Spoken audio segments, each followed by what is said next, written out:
Good evening, everyone, and welcome to the second Mythgard Academy guest lecture of 2015. We're very glad to have you all here with us this evening, and we are very glad to have Matthew Dickerson as tonight's guest.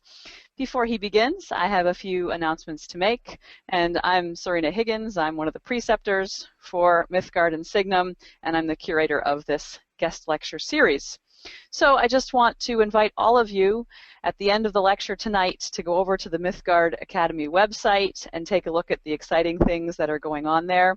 Fall classes are just starting to be announced. So one class has been confirmed so far, and that's Dr. Amy Sturgis's class on the epic appeal of Star Wars. So check out that class, read the description, watch the YouTube video for that class, and hopefully you would consider signing up for that. And then keep your eyes open for the other fall classes as well. And furthermore, the Tolkien professor is engaged in another initiative right now. Since the Riddles in the Dark podcast series has ended, he has started a new podcast series on the Silmarillion project, #SilmFilm. So he and Trish and Dave are doing a sort of thought experiment or imaginative investigation of what if there were to be a film or television adaptation of the Silmarillion. So check out that podcast series as well. You should be sure to subscribe to that. And finally, I'd like to let you know who the other lecturers are yet to come in the series this year. I'm very happy to announce we've just secured guest lecturer number 3, and he will be our special guest who is primarily a creative writer this year, and that is David Brin, the noted science fiction writer who has won major science fiction awards, the Hugo, the Nebula, the Campbell, the Locust, and has done sequel work on Isaac Asimov's Foundation series, and you can read the rest of his credentials online, but I'm very happy to announce that we will have David Brin as our lecturer in July. Then in August, our own Dr. Amy Sturgis will come to talk to us about the Hunger Games and Star Wars to get ready for her fall class and for the upcoming films. The films will be released this fall, the final Hunger Games and a new Star Wars installment. In September, again, one of our own faculty, Dr. Tom Shippey, will speak to us about myth in modern fantasy. And to finish off a really strong first year of the guest lecture series, the Reverend Dr. Malcolm Geit will speak to us in October about the truth of imagination in the writings of Lewis and Tolkien. So keep an eye on the Mythgard Academy website for the announcement of the exact dates and times of those lectures as we have them scheduled. And we hope to see you all there. All right. Well then, we will turn this evening to our very special guest lecturer, Matthew Dickerson, who will speak to us about Lewis, Tolkien, and Wendell Berry. And Matthew will give you an introduction to himself. So welcome, Matthew. Take it away. Well, thank you for having me. This is a unique experience to sit and talk into my computer screen to live people. I think one of the few advantages is that I can be looking at the camera and seeing my notes at the same time. But it still feels very different for me to be sitting isolated alone in my own little office with Shelob looking over me and speaking to you all. And I also can't hear any of you, which is also very different for me. But we're going to proceed anyway. I am glad to be here and glad to be a part of this, and I am looking forward to your questions a little bit later. So I thought I would begin with a little introduction of myself to try to make it as personal as possible. So I'll just begin a little bit about the presenter, namely me. I have lived all of my life in the Northeast, with the exception of the first 5 years of my life in rural towns in the Northeast, mostly going to school in a town of 800 people in Massachusetts, kindergarten in a town of about 400 in Maine, college in New Hampshire, graduate school in New York, and I'm now at the point where I've been half of my life living post-graduate school in Vermont. My undergraduate education was from Dartmouth College in New Hampshire. I was a mathematics and computer science major, but I actually took more English classes my senior year than I did computer science classes. And I think maybe the most influential professor was my freshman English professor, from whom I took a class on Paradise Lost, learning that I'd have to spend the whole semester reading and studying Paradise Lost, and as a college freshman, realizing I have to write 5 papers on one piece of literature terrified me. It turned out to be a fantastic experience with Professor Marion Singleton. And 3 years later, senior year, she created a new class on fantasy literature at Dartmouth College. As far as I know, it was the only time the class has ever been taught, and I took it. It was a wonderful class. I went on to Cornell University and got my PhD at Cornell in 1989. I will be talking a little bit today about technology. You should know that I am not a technology phobe or technology hater. I actually got my PhD in computer science at Cornell University, but my minor area of study was Old English language and literature. I studied Old English and medieval studies under one of Tolkien's former students, the late Bob Farrell, and he actually sat in on my dissertation committee, so my PhD dissertation, which was entirely about computer science. Actually, I had 2 computer scientists and 1 member of the English department, medieval studies program, and archaeology program at Cornell. So those of you who are not from the Northeast may be wondering where I am now at Middlebury College in Vermont, where I have been since 1989.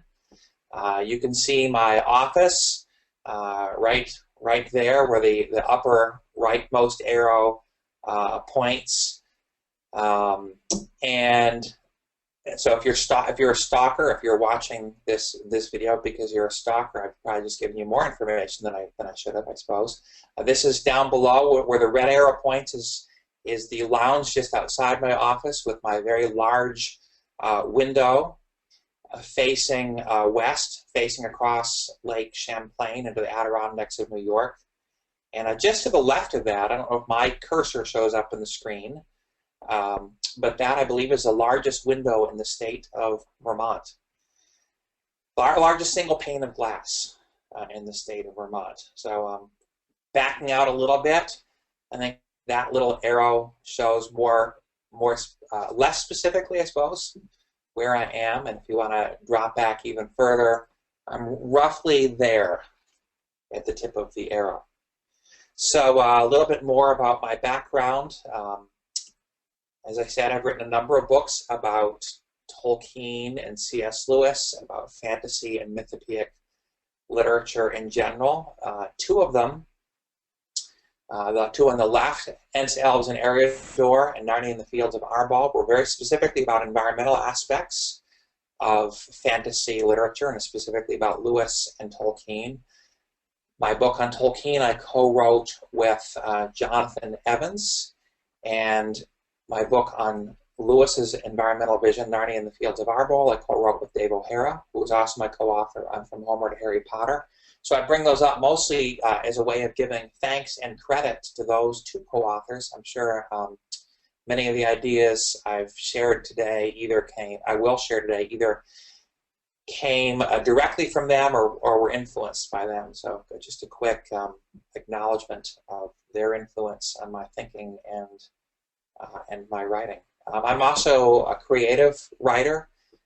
My graduate work in English at Cornell eventually led to the publication of my first novel, a medieval historical romance that was very much inspired by Beowulf, and actually was based on the Finn episode of Beowulf.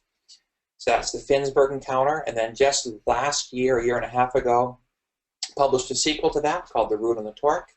And just 4 weeks ago, my first fantasy novel, which I think you will see on the right side of the screen, The Gifted, was published. So there's I suppose, my little commercial plug. If I say anything intelligent about fantasy literature today, hopefully that finds its way also into my creative writing as well. That's as much as I'm going to say about myself. So you know a little bit about who the speaker is. You should also know that I have a wife and 3 sons. My sons that currently range in age from almost 25 and about to get married to almost 18 and just having graduated from high school 4 days ago. They are all lovers of Legos, and so I have Sheila looking over me as I give this talk today. So let's begin with a little bit of a teaser. I loved digging through letters by Tolkien and C.S. Lewis. They are very enjoyable to read, little insights into maybe less carefully edited thoughts, the sort of personal things I might say to friends or family members. And there's a wonderful letter that C.S. Lewis wrote in 1930 to his close friend, Arthur Greeves. A lot of the letters collected from C.S. Lewis were to Arthur Greeves. And listen to what Lewis writes here in this 1930 letter. It's describing a conversation he had with J.R.R. Tolkien. So we can assume this conversation took place in either in the early 1930 or possibly in the late 1920s. Lewis, writing, notes, Tolkien once remarked to me that the feeling about home must have been quite different in the days when a family had fed on the produce of the same few miles of country for 6 generations, and that perhaps this was why they saw nymphs in the fountains and dryads in the wood. They were not mistaken, for there was, in a sense, a real, not metaphorical, connection between them and the countryside. What had been earth and air and later corn and later still bread really was in them. We, of course, who live on a standardized international diet, you may have had Canadian flour, English meat, Scotch oatmeal, African oranges, and Australian wine today. Actually, I have not personally had any Australian wine today, but there might be some waiting for me downstairs in the kitchen when I'm done with this lecture. You are artificial beings and have no connection, save in sentiment, with any place on earth. We are synthetic men, uprooted. The strength of the hills is not ours. So I find it fascinating that 85 years ago, Lewis and Tolkien were conversing about the importance of eating locally. Now, certainly, they did not have the knowledge in 1930 about, for example, the tremendous energy cost that it takes to ship food around the world. But they certainly were aware that there was something important about this core principle of what's often called agrarianism. There's something important about eating locally. And in particular, they're aware of that when we eat locally, we have a deeper connection to the land that we live on. It's one of the principles that the great agrarian writer, whom we'll speak about today a little bit, Wendell Berry, says is central to agrarianism, that when those who raise food, who farm the land, eat the food that they raise, so there's sort of a connection between the raising of food, the taking care of earth, and the eating of food, that we are more deeply connected to the land around us, and we'll do a better job taking care of it. So the first thing I note from here is that Tolkien and Lewis were aware of this and thinking about this notion of eating locally 85 years ago, long before the modern locavore movement had begun, long before writers like Rachel Carson wrote Silent Spring, or before Wendell Berry was writing. But the other thing that's interesting to me about this letter, and it's what Lewis writes in the first paragraph, his reflection on Tolkien's notion, is that associated with eating locally, associated with those who are connected to earth around them, is a very particular type of literature or storytelling. What Tolkien and Lewis were conversing about was that the very sort of literature that arises from a local eating practice, the sort of literature that arises from agrarianism, and I would say the sort of literature that supports and upholds that form of agriculture, is the literature of fairy. The literature in which there are nymphs in the fountains and dryads in the woods. That sort of fairy tale or mythic or fantasy literature is the literature that grows out of and upholds and supports agrarian agriculture. So they were aware of this in 1930, and of course both of these writers would then devote much of the next several decades to writing that very sort of literature. This, of course, was many years, 20-some years before Lewis would write the Chronicles of Narnia, and it was near the beginning of Tolkien's work in The Hobbit, still a good decade and a half after his beginning of his Middle-earth legendarium. But still in the early days of their writing, the beginnings of their creative work in mythic and fantastic literature, they were very aware of the connection between that sort of mythic, fantastic literature and at least the concept of eating locally, and that key notion to agrarianism. And of course, Lewis and Tolkien both wrote literature with nymphs and fountains and dryads in the woods. Lewis calls them nymphs and dryads. Tolkien, of course, uses a different name. As dryads, he calls horns and ents, and his nymph, of course, is Lady Goldberry herself, the daughter of the river. So one more teaser before we maybe look more formally at the background to this. Here's another letter some 27 years later. This is a letter that J.R.R. Tolkien wrote to a young fan who, so it's an answer to fan mail. She wrote him with a question about Entwives, and Tolkien responded to this young fan with an answer to her question. Writing about the loss of the Entwives and the question of whether they will ever be found again, Tolkien notes, tyrants, even in such tales as The Lord of the Rings, must have an economic and agricultural background to their soldiers and metalworkers. If any Ents survived, so as agricultural slaves of the tyrants, they would indeed be far estranged from the Ents, and any rapprochement would be difficult unless experience of industrialized and militarized agriculture had made them a little more anarchic.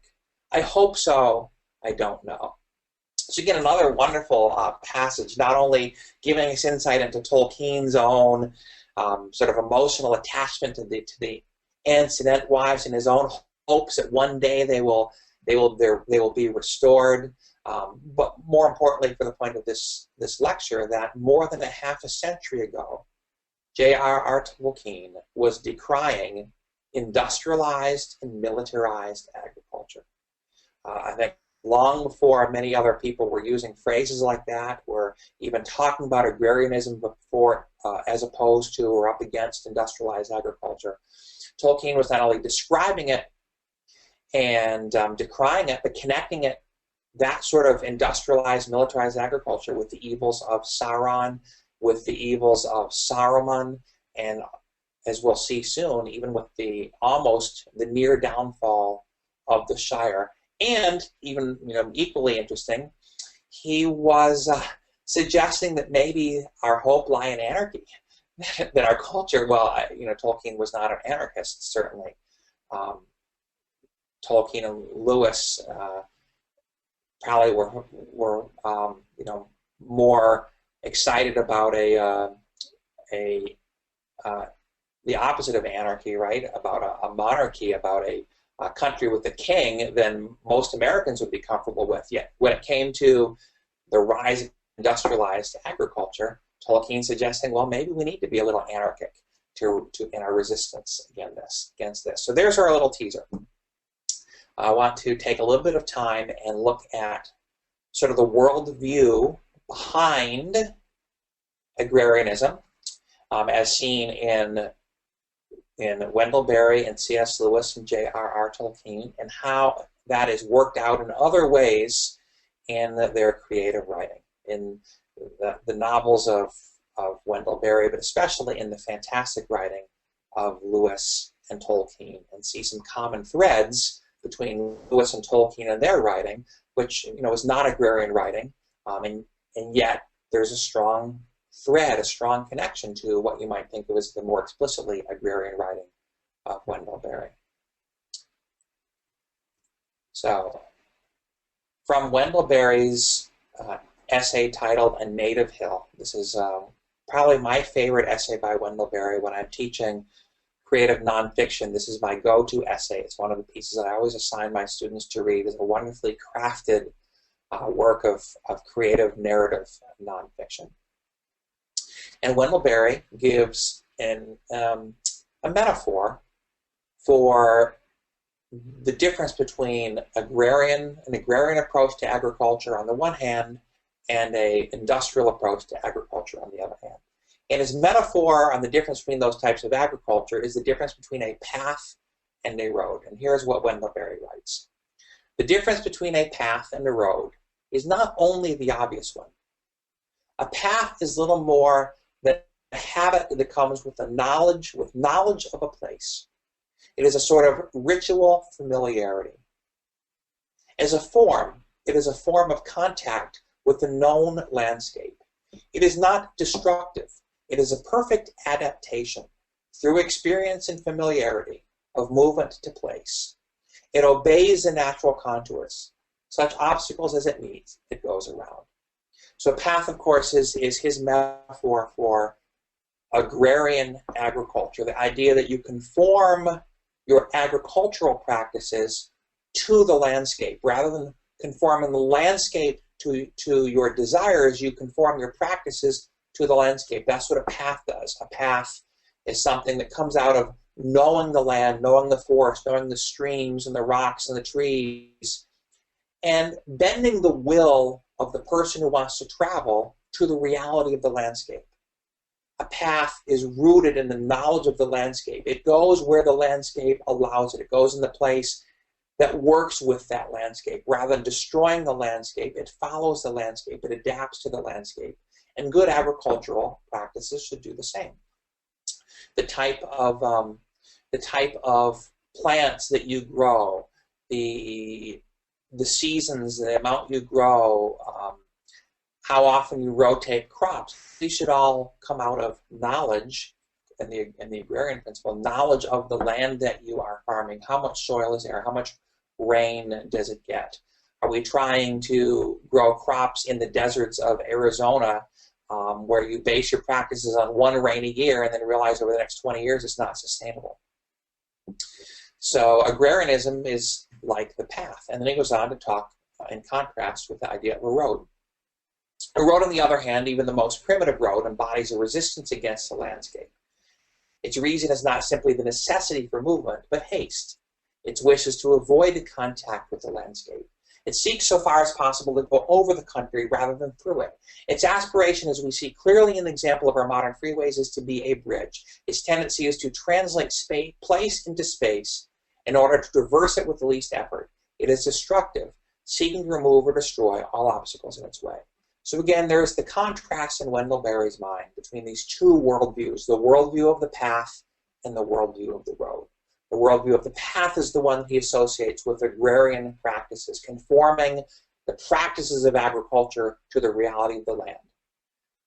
The worldview of the road, on the other hand, the worldview of the industrialized agriculture, tries to conform the land to the power and the desires of humans. You see this in Wendell Berry's fiction, especially in his agrarian novel Jayber Crow, which contrasts the hero Athy Keefe with, I would say, the antagonist, even the villain, if you will, Troy Chatham. Athy Keefe is described as a farm's farmer, but also its creature and belonging. He lived its life, and it lived his. He knew that of the two lives, his was meant to be the smaller and the shorter. No more land would be plowed for grain crops than could be fertilized with manure from the animals. No more grain would be grown than the animals could eat. In other words, he conforms as a farm's farmer. He conforms his practices in his very life to the reality of the land that he's farming. This is contrasted with Troy Chatham, who began to call himself an agribusinessman. He would quote a great official of the government who had said, "Adapt or die." meaning that a farmer should adapt to the breakneck economic program of the corporations, not to his farm. He thought the farm existed to serve and enlarge him. And you are all here, I think, probably to hear more about C.S. Lewis and J.R.R. Tolkien and mythopoeic writing than about modern agrarian writers like Wendell Berry. So let's now turn our attention to C.S. Lewis and J.R.R. Tolkien, and C.S. Lewis's portrayal of the exact same two worldviews. Lewis is a little more blunt, and his introduction is wonderful. It comes in a short book, The Abolition of Man. The Abolition of Man, Lewis contrasts two worldviews. One of I think of them is the wisdom of the old, and the other worldview is the wisdom of modern man. C.S. Lewis in The Abolition of Man writes, "There is something which unites magic and applied science, while separating both from the wisdom of earlier ages. For the wise men of old, the cardinal problem had been how to conform the soul to reality, and the solution had been knowledge, self-discipline, and virtue. For magic and applied science alike, the problem is how to subdue reality to the wishes of men. And the solution is a technique, and both in the practice of this technique are ready to do things hitherto regarded as disgusting and impious." So again, 3 quick observations about this passage. First, he speaks about the wisdom of old, right? In the wisdom of old, there is an acknowledgement that there is an ultimate reality. There is some truth or some higher authority. And the wise men said, our goal, what humans ought to do, is to submit to or to conform ourselves to this greater reality, right? And we do that, the solution, the way we do that is through knowledge, self-discipline, and virtue. We are a little more specific, I think C.S. Lewis would argue this is the wisdom of the Christian, or the wisdom of the theist, the Judeo-Christian wisdom, although certainly there are other worldviews that would hold to a similar idea. But for Lewis, the ultimate reality would be the reality of God and of God's created universe. And wisdom is, how do we conform ourselves to God's reality, to God's plan? And we do it through knowledge, self-discipline, and virtue. Of course, for the modern person, for magic and applied science, we don't submit ourselves or conform ourselves to anything else. Rather, we seek to conform everything to our desires. And the way we do this is, Lewis uses the word applied science, or a technique, and another word that shares the same root with technique that gets to both of these is the notion of technology. Again, for Lewis, the difference between science and applied science is that science is a pursuit of knowledge, of learning. So science is the practice of how do we learn about the real world. Applied science is what Lewis uses to refer to technology. How do we take that knowledge and use it for power? So again, the first worldview, right, is the worldview that Wendell Berry speaks of as the worldview of the path. The second worldview is the worldview of the road, but they're the exact same contrast that Lewis was making that Wendell Berry would make several decades later. And a little bit of a side note, one of the things that began me looking at the comparison between Lewis and Wendell Berry was a former Middlebury College student, as her senior thesis in English, decided to go down to Kentucky and interview Wendell Berry. And she ended up writing about a connection between Wendell Berry and C.S. Lewis, because Wendell Berry acknowledged in that interview that C.S. Lewis had played a significant influence, or the thinking and the writing of C.S. Lewis had played a significant influence in Wendell Berry's own upbringing and his own thinking. So I thought that was very interesting when I was one of the co-advisors of that thesis. But on from that aside to a final comment, it launches us now into our discussion of Lewis and Tolkien, is the connection that Lewis makes between magic and applied science, or I think, again, more accurately, between magic and technology.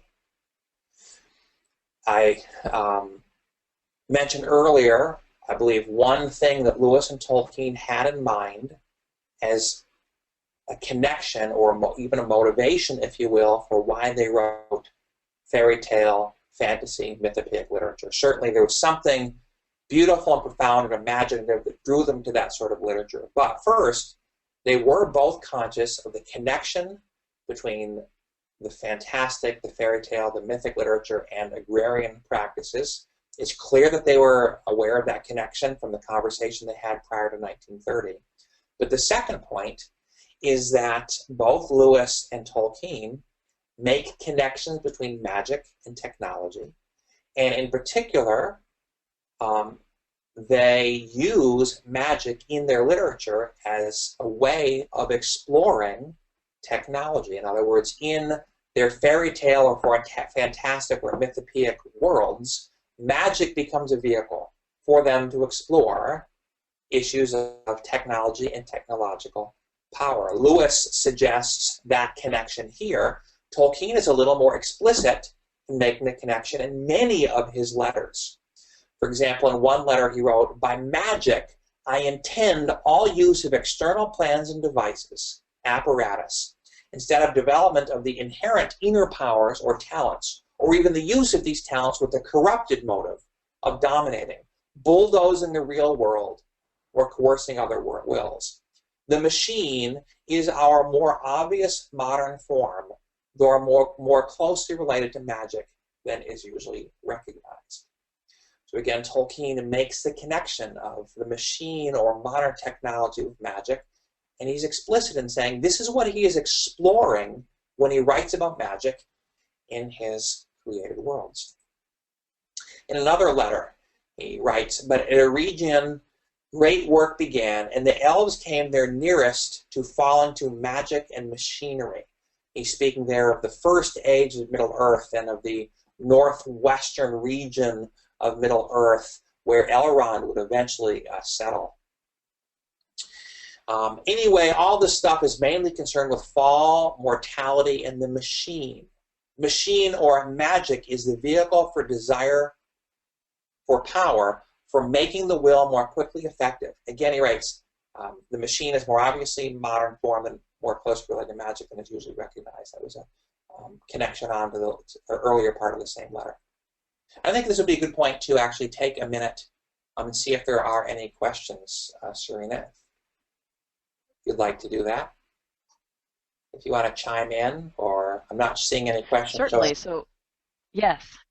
I think I see a hand there. Anyone who has a question, please. Okay. Anyone who has a question, please feel free to type it into the questions box or the chat box, and I can read that out, or Matthew can read it directly.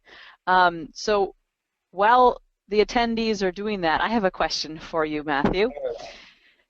So everything that you're saying, I see as being vividly operative in their works, in especially their fantasy and their fiction works. How does this play out practically, though?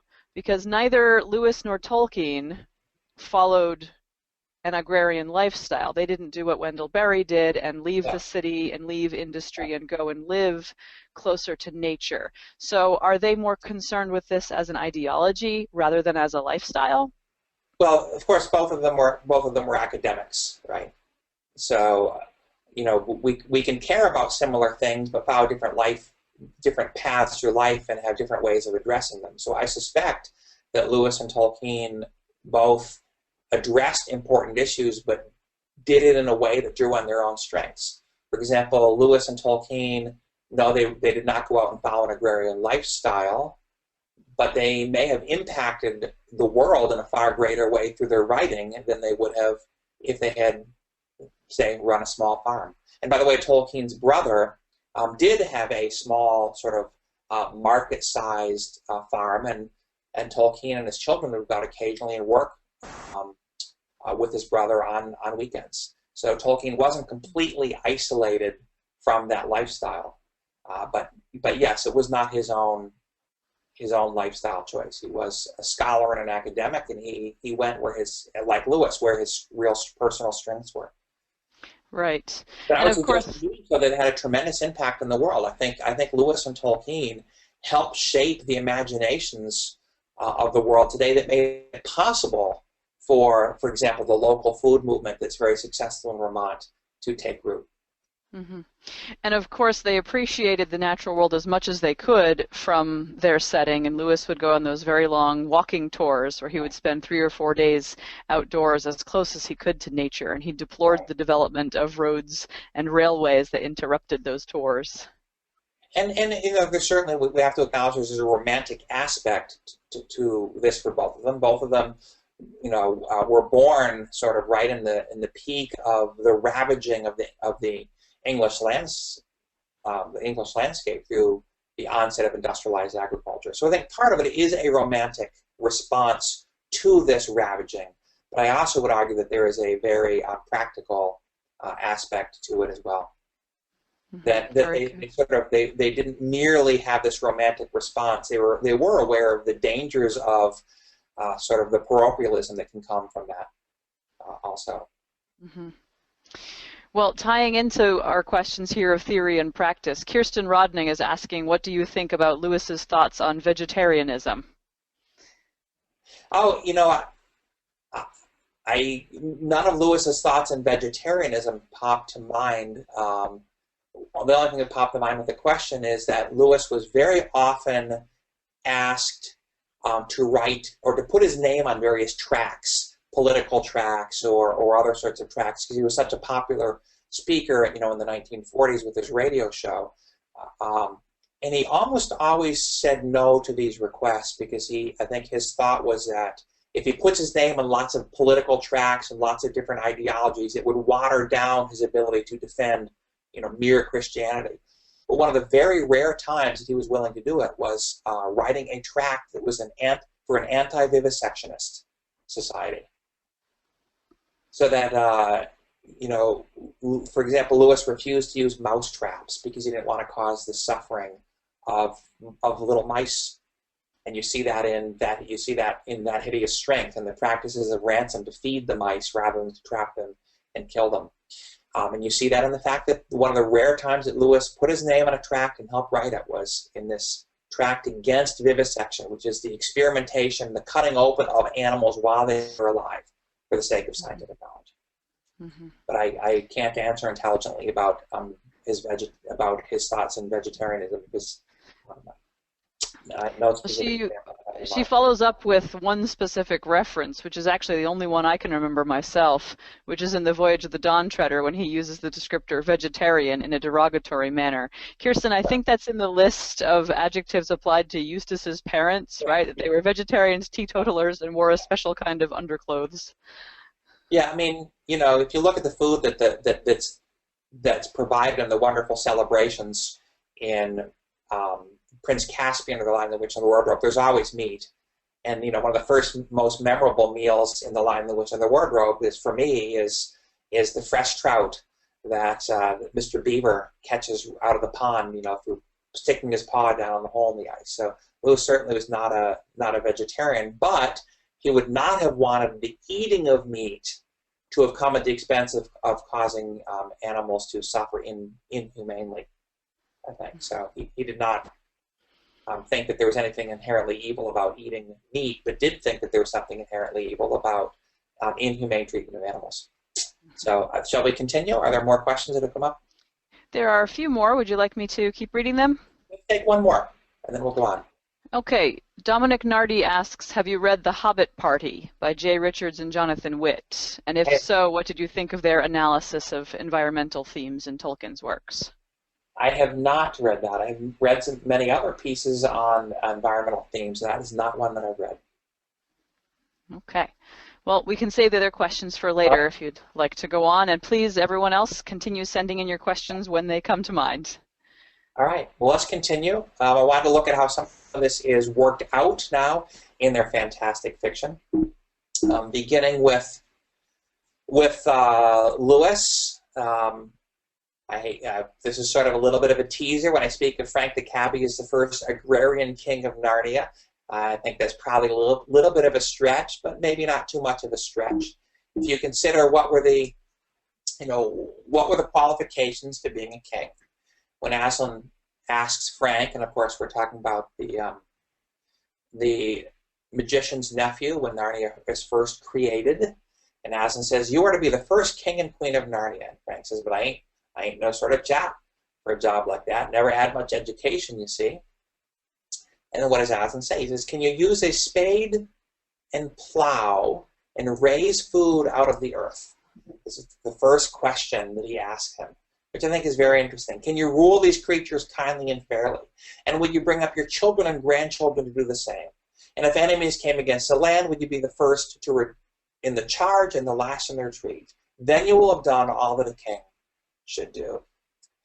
These are just sort of little hints. We'll get to some more explicit passages later, but little hints and little snippets of how once you begin to see that in 1930 Lewis was thinking about the importance of eating locally, the importance of healthy agriculture, the eschewing of the industrialized and militarized agricultural complex. You begin to see little hints of this throughout a lot of his writings. Another one from That Hideous Strength, one of the two most maybe explicitly agrarian works of his. McPhee, who interestingly enough is probably the only non-Christian character in the community of St. Anne's. He is the agnostic or the skeptic. And he complains to Ransom. He said, I'd be greatly obliged if anyone would tell me what we have done, always apart from feeding pigs and raising some decent vegetables. And a little bit later, he also, a little bit earlier, he makes the same complaint to Jane. He says, it may have occurred to you to wonder how any man in his senses thinks we're going to defeat a powerful conspiracy by sitting here growing winter vegetables and training performing bears. So little offhand comments, but it's one interesting to me that these complaints come from the one sort of, as I said, non-Christian member of the community. And it almost suggests that that Lewis's answer might be that raising some decent vegetables or growing winter vegetables is precisely the sort of thing, the sort of activity that will defeat the work of the NICE. Turning over to the Hobbits from the prologue to the Lord of the Rings. Again, think of this description in light of their comments about eating locally and about the destructiveness of agriculture, of industrialized, militarized agriculture. Hobbits love peace and quiet and good-tilled earth. A well-ordered and well-farmed countryside was their favorite haunt. They do not and did not understand or like machines more complicated than a forage bellows, a wire mill, or a hand loom, though they were skillful with tools. Growing food and eating it occupied most of their time. In other matters, they were, as a rule, generous and not greedy, but contented and moderate, so that estates, farms, and workshops and small trades tended to remain unchanged for generations. Again, another one of the principles of agrarianism that Wendell Berry speaks of frequently, writes about frequently, is the idea that we should not, that a farmer should not own more land or raise more crops than he can personally know and care for. So that the healthy farms are the small farms where the owner of the land knows the land intimately, that the owner of the land is also one who works the land, is also one who eats the food that grows on that land. That those three things should be connected. Owning land, working land, eating food on the land. And we lose that when we have these sort of large mega farms that are the corporate-owned farms that are so large that one person can't possibly own them all. This idea is explicit in Tolkien's portrayal of the Shire, of the healthy part of the Shire. He also goes on at once, also from the prologue, speaking of the history of the hobbits. At once the western hobbits fell in love with their new land, and they remained there and soon passed once more out of the history of men and of elves. The land was rich and kindly, and though it had long been deserted when they entered it, it had before been well tilled. And there the king had once had many farms, cornlands, vineyards, and woods. So here we note that the success of the hobbits is not only dependent on their own healthy agrarian practices, but that the success of the hobbits is actually dependent on the fact that the people who dwelt there before them had healthy and non-exploitive practices in how they cared for the land. So we can jump now to the contrast that, again, Tolkien explicitly paints and that Lewis explicitly paints between agrarianism, again, eating locally, being connected to the land where you raise food, and this contrast between these two worldviews, the worldview of the path on the one hand and the road on the other in Wendell Berry's terminology, or the wisdom of the old and the wisdom of the new in C.S. Lewis's terminology. What brought about the downfall of the Shire, or the near downfall of the Shire at the end of The Lord of the Rings?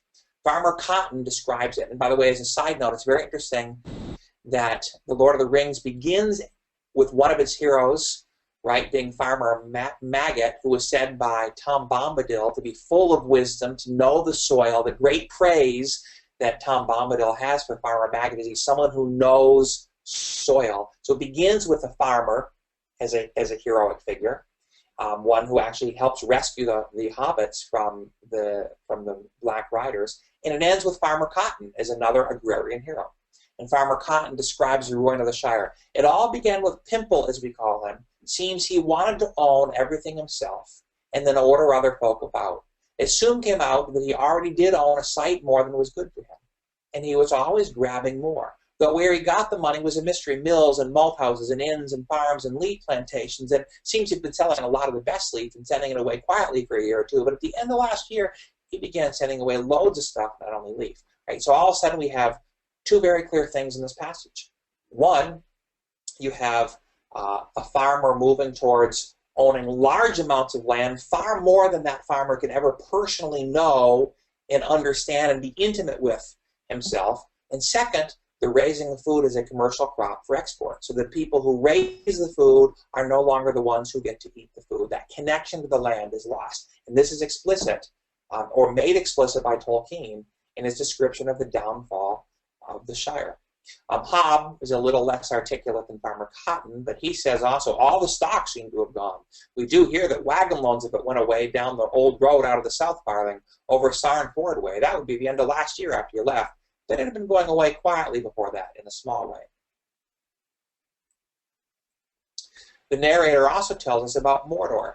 Neither Sam nor Frodo knew anything of the great slave-worked fields away south in this wide realm beyond the fumes of the mountain. Now, just again, a side note, as Tolkien is a writer, in his choice of narrative voice, he rarely tells you anything that one of the characters in the scene doesn't observe.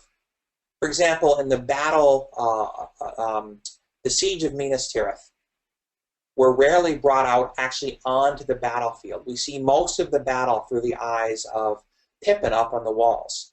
And about the only time we're really out on the battlefield is when we're out there with Merry, and we see the battle through the eyes of Merry. So by and large, Tolkien keeps the information, right, that you're given as readers to information that one of the characters would have observed. And yet he picks these very, very rare moments, for example, a fox wandering through the Shire, to give you some additional piece of information. It's very rare that he does that. But he chooses to do it here. He tells you that Sauron's agriculture was slave-based agriculture, right? So Sauron was engaged in the militarized, industrialized agriculture. Tolkien is explicit. He breaks his own narrative rules to give his reader that piece of information. And when Frodo returns to the Shire and sees what's going on there, he is able to connect it to Mordor. Yes, this is Mordor, said Frodo, speaking right of the ravages of Saruman and the ravages of industrialized agriculture, the ravages that have been wrought by what Pimple has been doing. Yes, this is Mordor, just one of its works. Saruman was doing its work all the time, even when he thought he was working for himself. And the same with those Saruman tricked, like Lotho.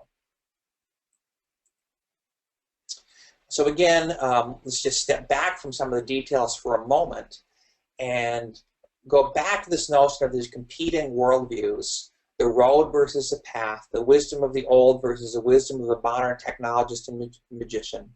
And look at it again through the eyes of the faith of Lewis and Tolkien, and one particular notion, the idea that both of them viewed the world as a creation made by a creator. In other words, both of these writers have a very important narrative creation story that's central to their understanding. In Tolkien, right, we have the Ainulindale, the story of the creation of Middle Earth. With C.S. Lewis, we have this creation story in The Magician's Nephew. Wendell Berry writes, the ecological teaching of the Bible is simply inescapable.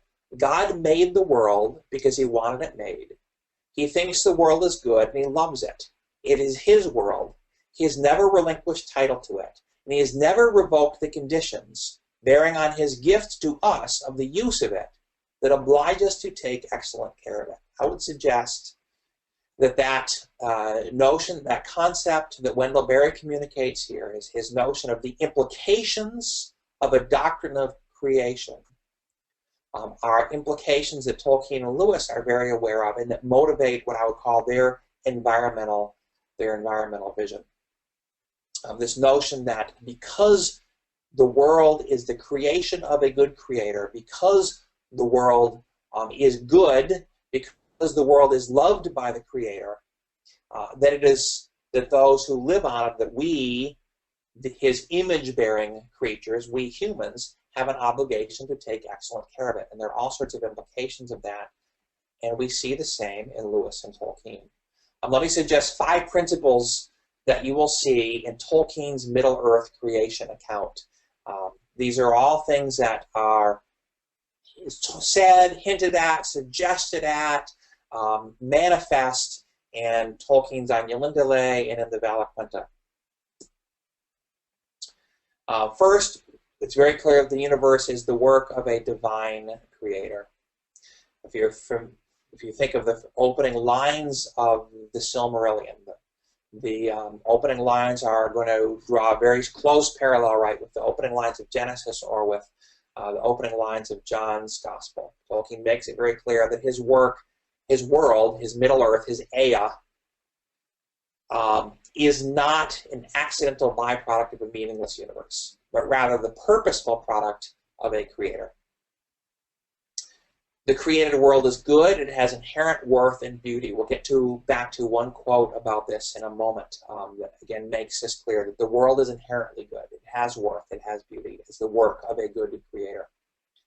Creation has a purpose. Part of its purpose is to bring pleasure to its creator. Part of its purpose is to bring pleasure to those who dwell on the earth. So the earth is made to delight, to bring to delight.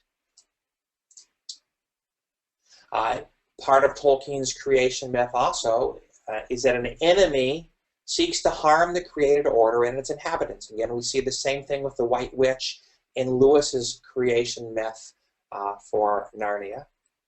And finally, the mission of people dwelling in the world is to acknowledge the goodness of the earth, to fulfill its purpose, and to assist in its restoration from the harm caused by the enemy, and thus to glorify the Creator.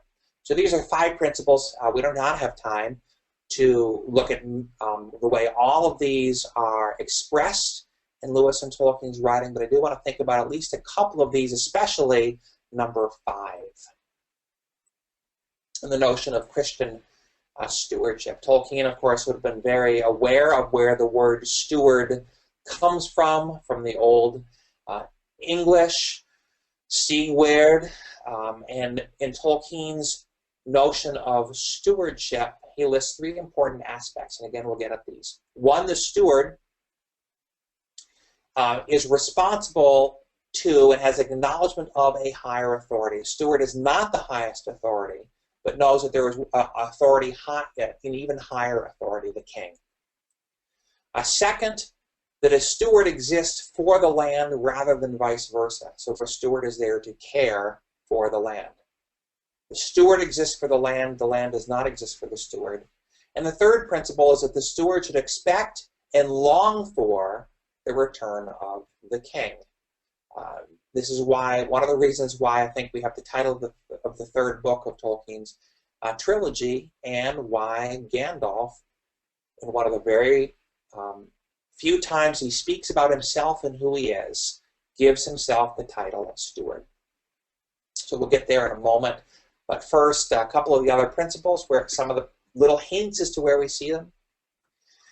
If you remember from the Silmarillion, when the elves are summoned to Valinor to live in the West, there is a great debate among the Valar about whether they should be summoned. Most of the voices say, yes, summon the elves, bring them into the West so that we can protect them, so they can be at our feet. And Ulmo, who is described as among the wisest of the Valar and the one closest, right, to Iluvatar himself. So Ulmo, in many ways, is suggested as the wisest voice among the Valar, is the one who objects. He says the elves should be left free to walk as they would in Middle-earth, and with their skills, their gifts of skill, to order all the land and heal the hurts. This is right back to one of the principles I suggested comes from Tolkien's and Lewis's doctrine of creation. That viewing the earth as a good creation, that viewing it as having been damaged or scarred by evil, leads to the notion that they both express in their writing that the image-bearing creatures of the Creator, humans and elves and dwarves in Tolkien's mythology, that their very purpose is to heal the hurt that was done to the earth, to take care of the earth and to mend it, to heal it.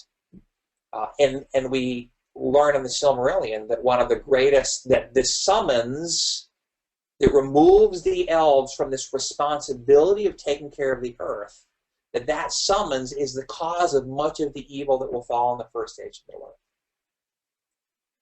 Yavanna also speaks, the Valley of Yavanna also speaks of all things that Iluvatar created. All plants and all animals all have their worth, and each contributes to the worth of the others.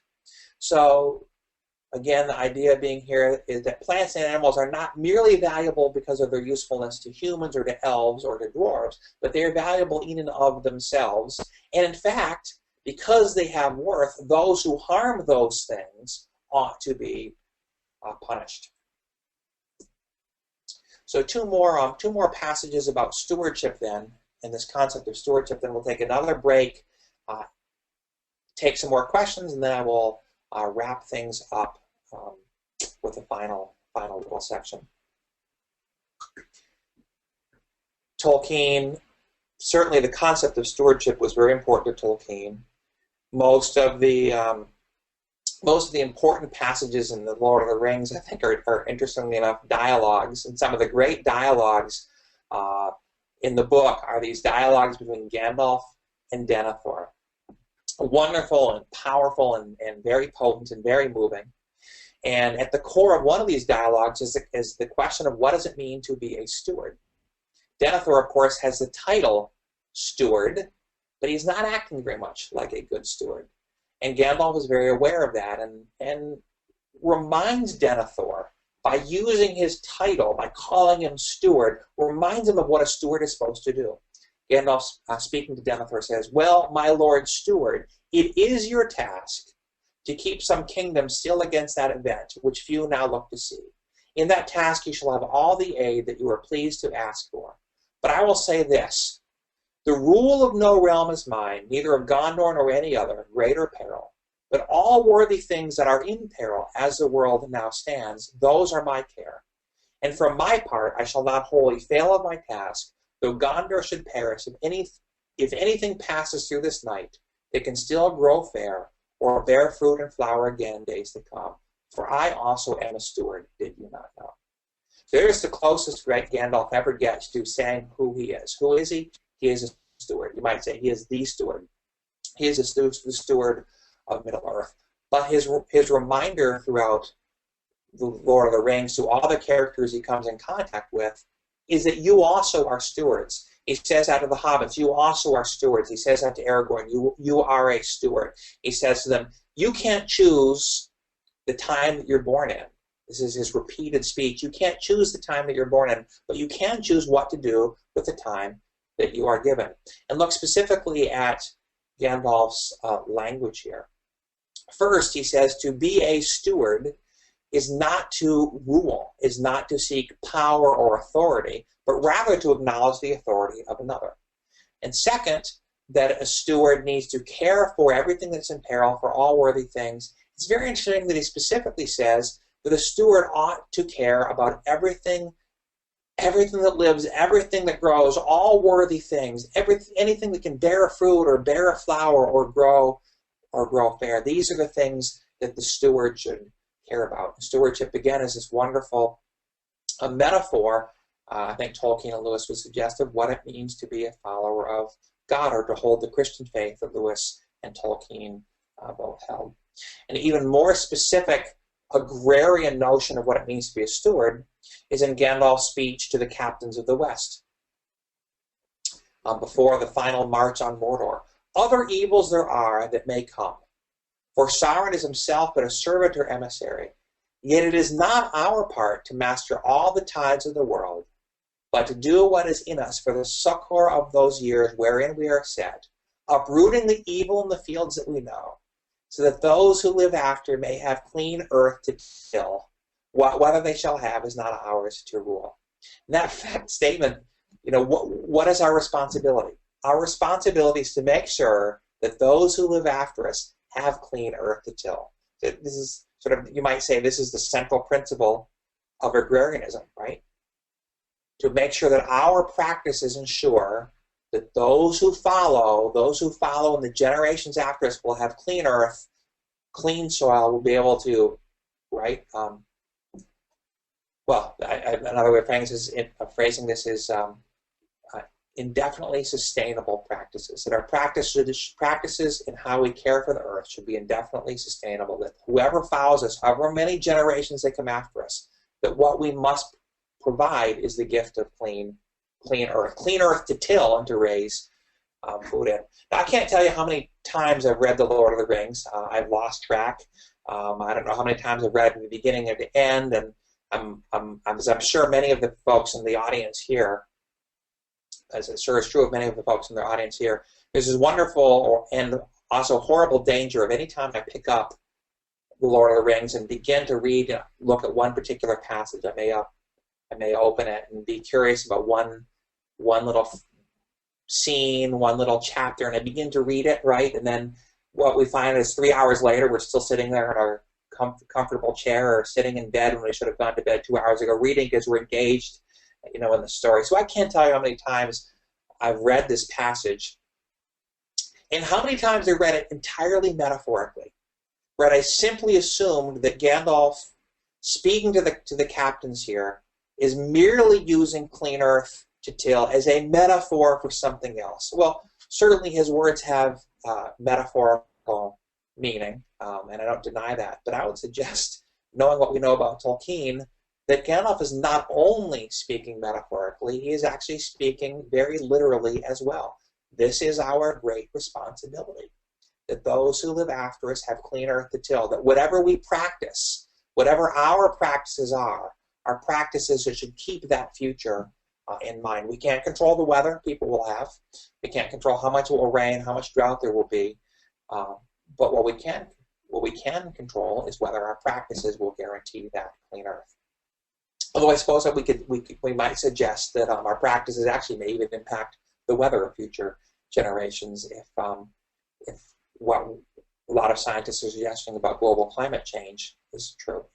But that's a whole other topic. So let's move on. Before we conclude, a brief look at evil, a brief look at how Tolkien and Lewis portray militarized and industrialized agriculture. Treebeard says of Saruman, Saruman has a mind of metal in wheels. He does not care for growing things except as far as they serve him for the moment. I might suggest this might be the very definition of evil, that you do not care for other things, in this case growing things, but you don't care about other things except in relationship to how you benefit from them. I could say this might be the definition of evil. I might also say it is the antithesis of love. Love is to care for something else for its own sake. Saruman writes, a new power is rising. Against it, the old allies and policies will not avail us. and the wise such as you and I may with patience come at last to direct its course to control it power. If you remember right, this is Saruman near the beginning of the story speaking to Gandalf, trying to persuade Gandalf to join Saruman's side. We can bide our time, we can keep our thoughts in our hearts, deploring maybe evils done by the way, but approving the high and ultimate purpose, knowledge, rule, order, all the things that we have so far striven in vain to accomplish, hindered rather than helped by our weak or idle friends. Go back and look at that whole quote, that whole passage when you have time, and then compare it to the words of the antagonist in Wendell Berry's Jaber Pro that I read from for you at the start of this talk today. Sorry.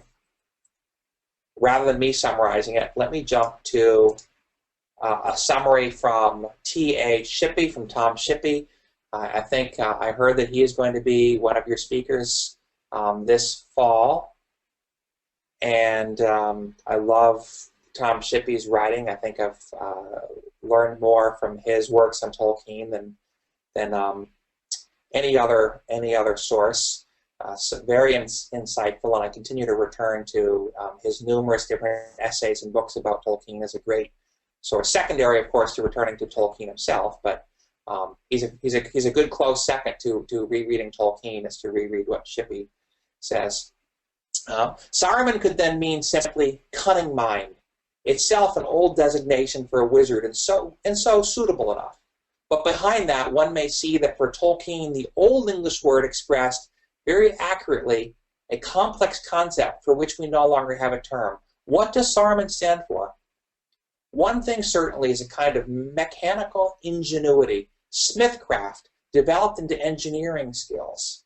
His orcs used a kind of gunpowder at Helm's Deep, and later on he uses against the Ents a kind of napalm.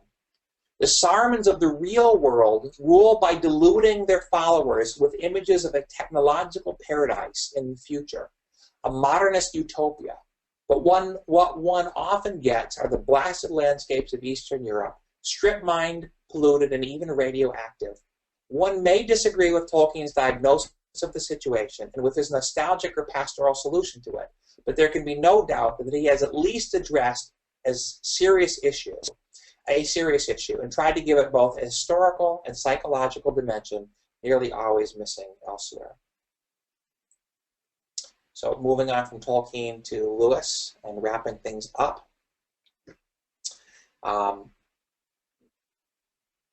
It's interesting when I talk to various friends about which of Lewis's novels they like best. Most of my friends who are philosophers most appreciate Perelandra, and it's probably my least favorite of the trilogy. I probably just offended several people out there. That Hideous Strength has always been my favorite of the Ransom trilogy, maybe because I have worked most of the last 27 years in academia, and I find Lewis's portrayal of academia chillingly accurate. I also find it chillingly prophetic.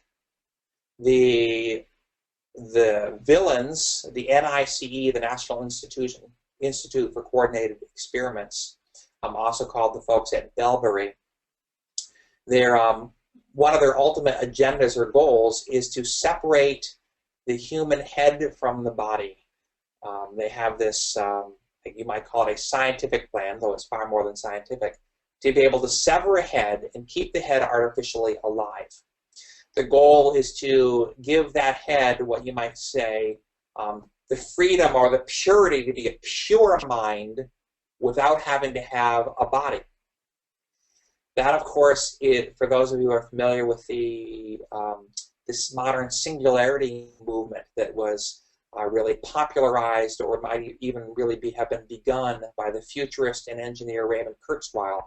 You can read about it if you're willing to engage in a very chilling prediction in Kurzweil's books about the singularity, I think beginning with the Age of Spiritual Machines. Raymond Kurzweil envisions a future in which we will live forever by downloading our consciousness into a computer. So this 15 years ago when he was first writing these books, promising this singularity. And by the way, as a side, Kurzweil does not see this as a chilling, frightening future. He sees it as a beautiful, wonderful future, because we will be able to have a pure, free mind, freed from our decaying, corrupted physical body. Right? That's his vision for the future. This is precisely what C.S. Lewis foresaw in That Hideous Strength. This is what the villains were trying to accomplish. It is the evil of That Hideous Strength, the sort of Gnostic separation of mind from body, a devaluing of all the physical earth. So Philostrato, one of the propagandists for the NICE, speaks of the ultimate goal of getting rid of biological life, of cleaning the planet. The forest tree is a weed, he says, but I tell you, I've seen the civilized tree in Persia. There was a French attaché who had it because he was in a place where trees do not grow. It was made of metal, a pure crude thing, but how if it were perfected, light, made of aluminum, so natural it would even deceive. Consider the advantages. You get tired of them in one place. Two workmen carry them somewhere else. Wherever you please, it never dies. No leaves to fall, no twigs, no birds building nests, no mulch and mess. Why one or two? At present, I allow we must have forests for the atmosphere. Presently, we find a chemical substitute, and then why any natural trees?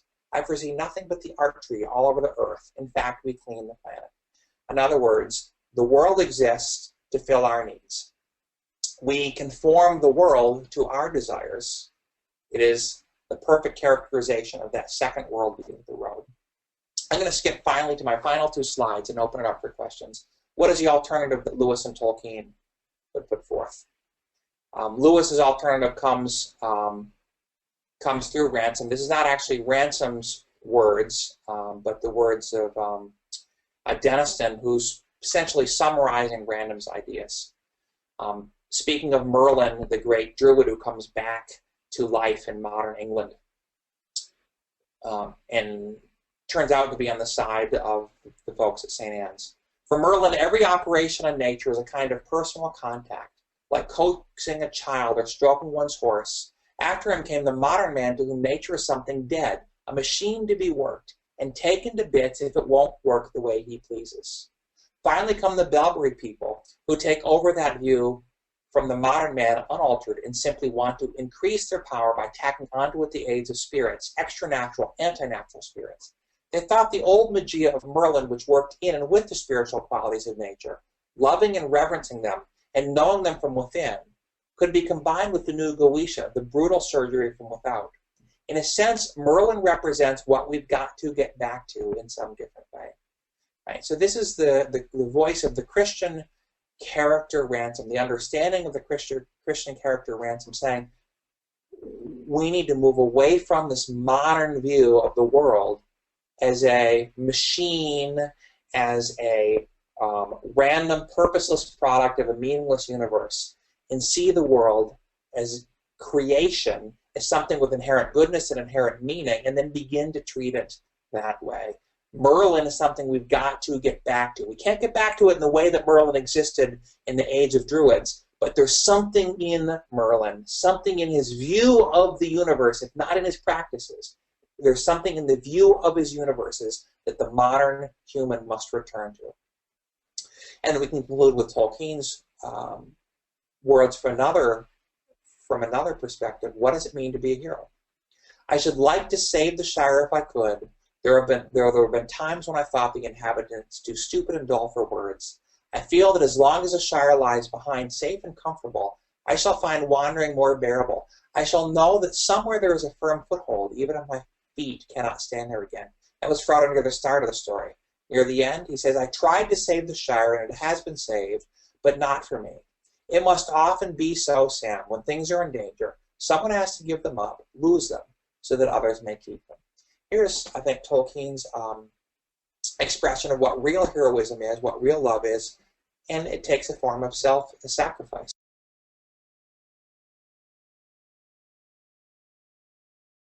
And this seems to be the suggestion that maybe more of this is what is needed in the world today, the imitation of Christ in the way that we live out as stewards in the world.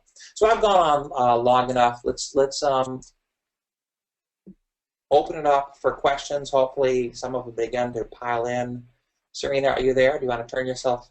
Yes, I'm here, and we have plenty of questions. Right. And one of them directly ties into what you were saying, even though Kate Neville sent this in earlier when you were reading the slides on stewardship. She said, the idea of stewardship actually sheds some light on Gandalf's words to the hobbits at the edge of the Shire, that they've been trained for their return. Yes. They need to steward the Shire, not just live there passively. Yeah, who said that? Kate Who's Neville said that. Well, thank you.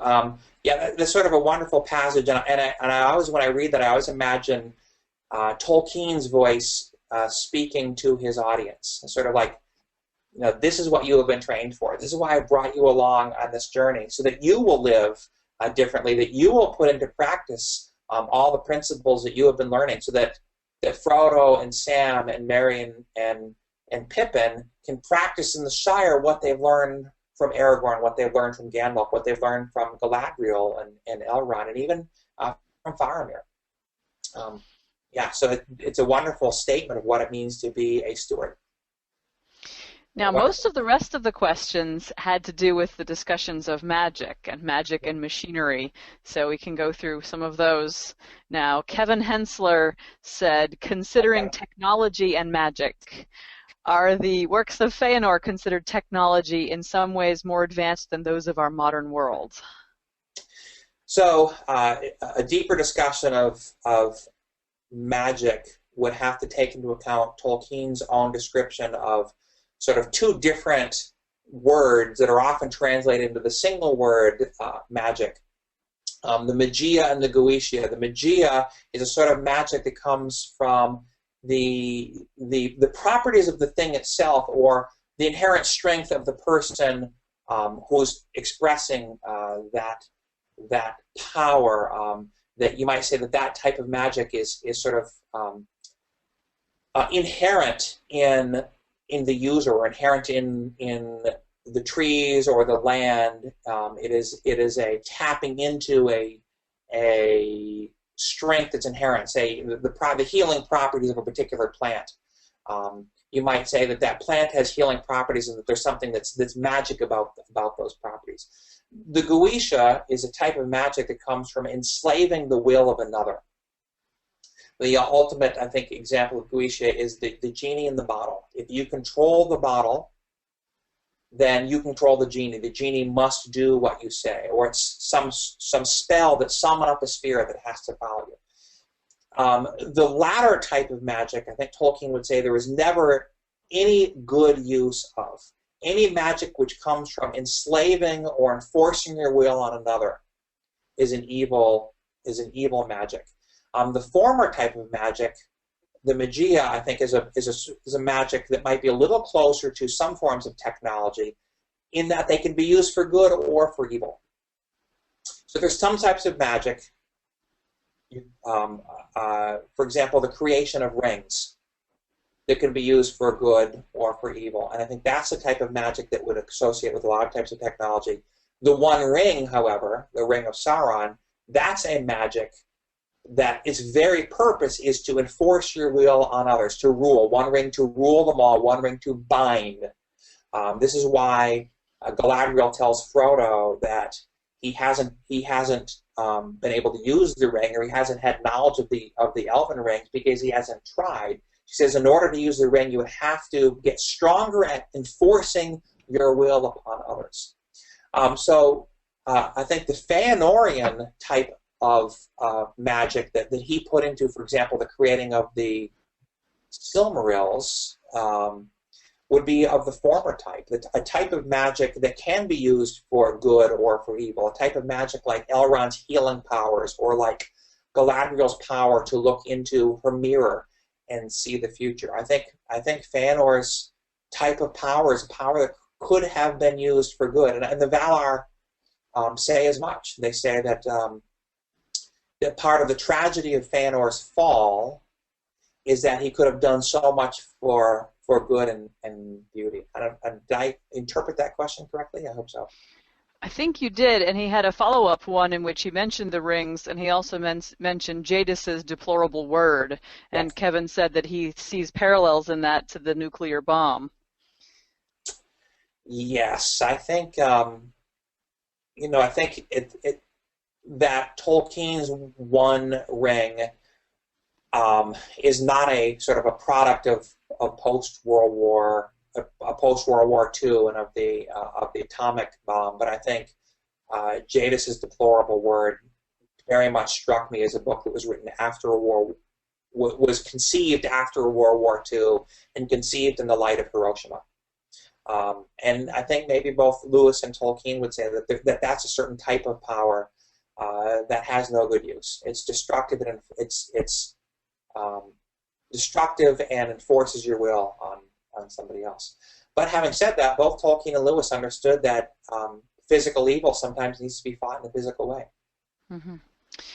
Ann Castro sent in a very similar question about magia and Goetia, and she says that Tolkien used magia to mean enchantment, and Goetia was power to overpower and manipulate God's world, and the practitioners of black magic disdain God's world. And she quotes, "Enchantment is the process and result of a non-prideful subcreation, a glorification of God's world and a furthering of his desires for his creation."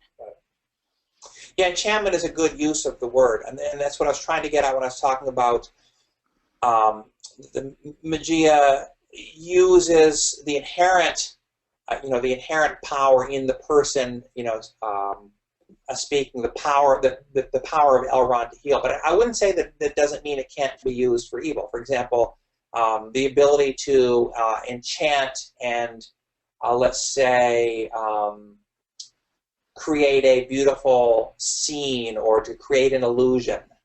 Say the ability to create an illusion could be used to make something very beautiful that would be for delight and for joy. It could also be used to deceive somebody in order to manipulate them. So I think there's an example of a power that could be used for good or for evil. Or you might say the Palantir. The Palantir, this ability to communicate, that would be an enchantment, it would be a magic. It would be, I think, of the first type of power. It could be used for good, it could be used, and clearly was used, for evil as well. The black magic, I think, is simply another way of saying at the core of black magic is always enslaving spirits to try to force the spirits to do what you want them to do. By the way, I would suggest that by and large, J.K. Rowling's portrayal of magic is fully consistent with Tolkien and Lewis, or 98% consistent,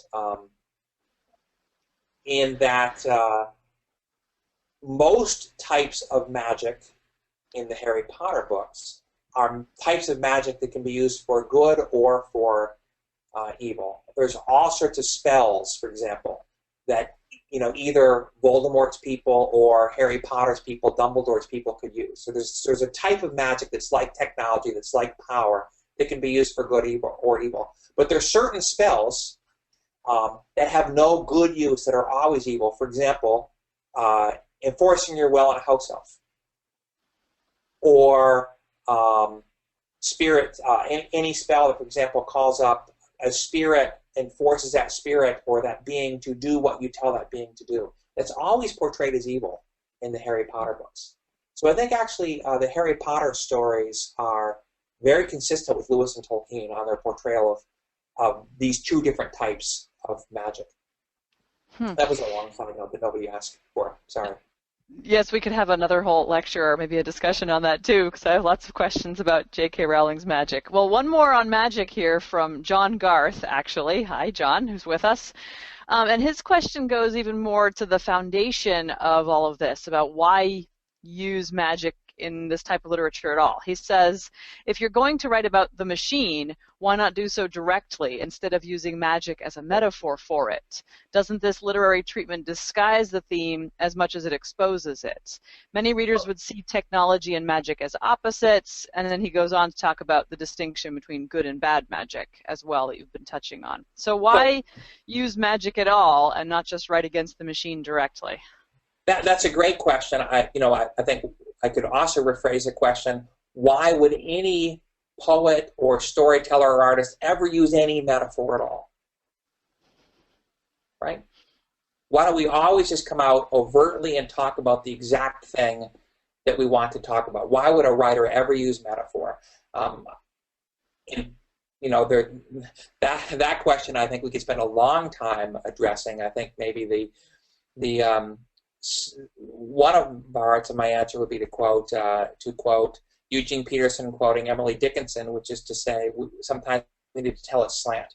Sometimes that we understand things better through our imagination when we can see it in the form of metaphor than we do if we have to address the real thing. And I think part of the answer is that I think if Tolkien and Lewis had simply overtly started writing in the 30s and 40s explicitly about technology, in sort of critiquing, say, the industrialization of agriculture, that they would never have had a voice. No one would have listened to them. They would have said, look, progress is progress is progress. Things are going to move forward. We need to allow things to move forward. You can't stop it. You can't stop the machines. I don't think anyone would have listened to them. And I think it took a long time for them to reach people imaginatively, to shape our imagination so that we could then go back and look at technology and see technology in a new light. And that's always the way that metaphor and imagery works. I think in the long run it is a more powerful as a form of art. But it's a legitimate question, and it's a question you could ask not just about this particular metaphor, but about any metaphor. Why does the first psalm call us to meditate on a tree planted by a river? Why doesn't it just come right out and say what we're supposed to hear instead of letting our imaginations dwell on trees and rivers and leaves and fruit? So to continue answering that question, would end up to spending hours talking about why metaphor and imagination are powerful. Well, maybe with that open-ended question to answer, which was lovely, maybe that's a good place to end. There were several other very specific questions. These were the more overarching ones. But perhaps if anyone wants to continue the discussion, you can put your questions on the Mythgard Facebook page, or they can probably email you through your website, right, Matthew, if anyone wants to continue the discussion? Yes. I wouldn't go through my website and just go directly to my email at Middlebury College. It's my last name, Dickerson, without the N. Since I've been here so long that when I first came, they didn't allow names longer than 8 letters. So it's Dickerson at middlebury.edu. Okay, great. Thank you. So if anyone wants to send those specific questions that you had along, I'm sure Matthew would be happy to continue the discussion. So thank you so much for this lively and fascinating topic. And I'll just wrap up by reminding everyone of the things I said at the beginning. There are several more lectures in this series, so keep an eye on the Mythgard Academy guest lecture page for the dates and times and guests for those. And check out the fall. More time for questions at the end, but I think it was Shelob's fault. Yeah, I'm sure it was. Here, poke her so that she swings again in the background, because that's very creepy. There we go. Very good. And check out the schedule for fall courses from Signum University, and also maybe join in the Silmarillion Project podcast series. So thank you, everyone, for being here tonight. We hope to see you again at the other lectures in future. Thank you, Matthew. Thank you. Bye, everybody.